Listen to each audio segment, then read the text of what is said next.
ऐसी सुविधा कहां। 11 बीवियां एक आदमी की भाग गईं।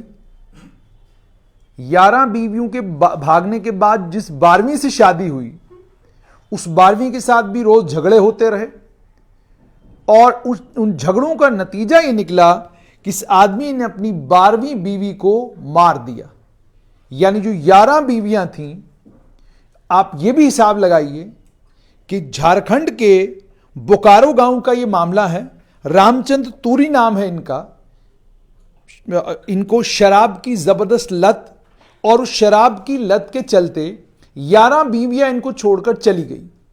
पहले तो झारखंड के इस गांव के बारे में पता करना चाहिए कि 11 बार इस आदमी की शादी हुई कैसे, और क्या लोग नहीं जानते थे कि यह आदमी शराब पीता है, इसको शराब पीने की आदत है। यहां तो हमारे जम्मू कश्मीर में तो हालत यह है कि अगर 2 बीवियां किसी को छोड़कर चली जाएं तो तीसरी का तो सवाल ही पैदा नहीं होता कि तीसरी शादी मुमकिन होगी। पूरा मोहल्ला क्या, पूरे शहर क्या, पूरे इलाके को खबर होती है कि यार इसकी ये आदमी जो है इसकी 2 बीवियां भाग गई हैं। तो अब यहां पर ये जो रामचंद्र तूरी हैं, खबर के मुताबिक बोकारो के रहने वाले ये घर आए, इन्होंने शराब में धुत थे, ये शराब पी हुई थी इन्होंने, और उसके बाद जब उन्होंने दोबारा शराब पीनी शुरू की तो धर्मपत्नी रोकने के लिए चली गई। उन्होंने कहा कि आप इस शराब मत पीजिए, और उसके बाद क्या हुआ कि इसने अपनी बीवी को मारना शुरू किया और इतना पीट दिया कि उसके कारण जो है इसकी मौत हो गई। रामचंद्र तूरी ने 11 बार शादी की थी और इन 11 बीवियों ने, ये 11 की 11 बीवियां उनको छोड़कर चली गई थी क्योंकि ये शराबी थे।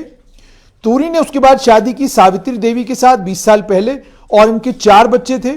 एक लड़का जो इनका है वो मजदूर के तौर पर हैदराबाद में काम करता है, और बाकी 3 लड़के जो है वो किसी शादी ब्याह के कोई शादी अटेंड करने के लिए चले गए थे। तो घर में माता पिता थे। गांव वालों के मुताबिक जब रामचंद्र तूरी घर पहुंचे तो वो नशे में धुत थे। उसके बाद जब उन्होंने घर पे दोबारा पीनी शुरू कर दी तो पत्नी ने कहा कि यहां मत पीजिए। उसने रोकने की कोशिश की और गुस्से में उन्होंने आव देखा न ताव देखा, उन्होंने छड़ी से अपनी बीवी को पीटना शुरू कर दिया। बीवी बेहोश हो गई, उसके बावजूद वो पीटता रहा। शराब का नशा इतना ज्यादा था कि उस नशे के चलते इस शख्स को यह भी पता नहीं चला कि जिसे वो पीट रहा है उसकी ऑलरेडी मौत हो चुकी है। जब बच्चे घर वापस आए तो उन्होंने अपनी मां को खून में लथपथ देखा और जोर जोर से चिल्लाने लगे मदद के लिए। पड़ोसी आए, उन्होंने पुलिस को बताया। उसके बाद पुलिस मौके पर पहुंची और रामचंद्र तूरी को उन्होंने गिरफ्तार किया। पड़ताल करने के बाद एक पंचायत के आदमी है वहां पर, उन्होंने कहा कि सावित्री देवी 12वीं बीवी थी इनकी, लेकिन जहां तक पुलिस का ताल्लुक है, पुलिस अभी तक इस मामले की पुष्टि नहीं की है। यह नहीं कहा है कि रामचंद्र तूरी की जिस औरत की उसने हत्या की है वो उसकी 12वीं बीवी थी या वही एकमात्र बीवी थी। चूंकि गांव के लोग कहते हैं 12वीं बीवी थी। इस 20 साल के लंबे वक्त के बाद अपनी बीवी को पीट कर मार देना, यह साफ तौर पर दर्शाता है कि शराब जब आप बेइंतहा पीना शुरू करते हैं, नशा जब आपके सर पर चढ़ता है तो नशा यही कुछ कराता है आपसे कि आप 11 शादियां करते हैं, वो सब फेल हो जाती हैं। 12वीं शादी 20 साल चलती है और 20 साल जो शादी चलती है जिससे आपके 4 बच्चे हैं, आप उस बीवी का भी कत्ल इसलिए कर देते हैं क्योंकि वो आपको शराब पीने से रोकती थी।